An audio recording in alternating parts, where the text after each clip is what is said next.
है आरोपी, खुद लगता है सजा भी, खुद सुनता है और पूरे विश्व में अपने प्रवचन भी उसी पर।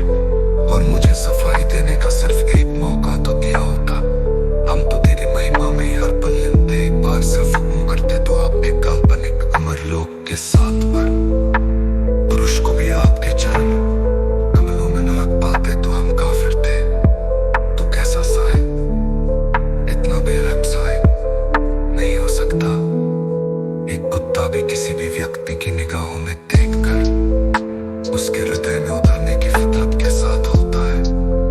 तो वो भी नहीं निकला, तो कैसा साए किस नशे का शिकार हुआ है। सिर्फ 2000 करोड़ के साम्राज्य के साथ प्रसिद्धि, प्रतिष्ठा, शोहरत, दौलत पैक के वो तो कहीं आए कहीं गए। कुली से 2000 करोड़ का सफर बहुत खूब रहा, आपका फिर भी संतुष्ट नहीं हूँ।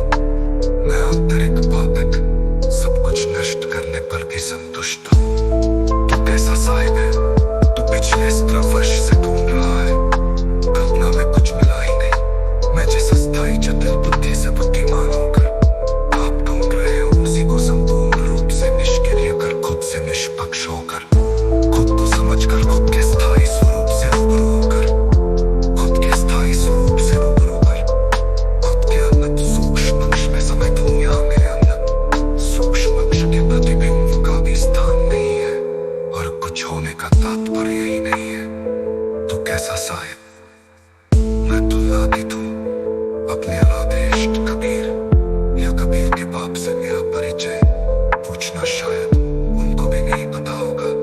वो भी तो प्रत्यक्ष पाखंडी रहे हैं। तो कैसा साहिब, मुझे अपना परिचय बताने के बाद भी आपके अंदर अहंकार, घमंड पूरे तूफान की भांति गूंज रहा होगा कि वो मेरा शिष्य है, उसके आगे कैसे झुक सकता हूँ। तो कैसा साहिब, मेरे लिए तो एक दीदार ही काफी है।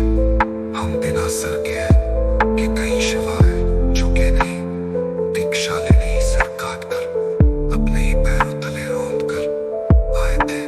तो कैसा साहिब, जाता न पूछो साथ के, आपने तो प्रथम चरण में जात कुल ने अवर्ण तक पूछा था। तो कैसा साहिब है, मैं शिरोमणि रामपाल सैनी आपका शिष्य होते हुए यथार्थ योग का आगाज कर चुका हूँ, जो मेरे सिद्धांतों के आधार पर आधारित है और अतीत के 4 युगों से खरबों गुना अधिक ऊंचा, सच्चा, सर्वश्रेष्ठ, प्रत्यक्ष है। गुरु होते हुए वैज्ञानिक युग में भी कुप्रथा स्थापित कर रहा है। तो कैसा साहिब, मैं सब कुछ प्रत्यक्ष तुझे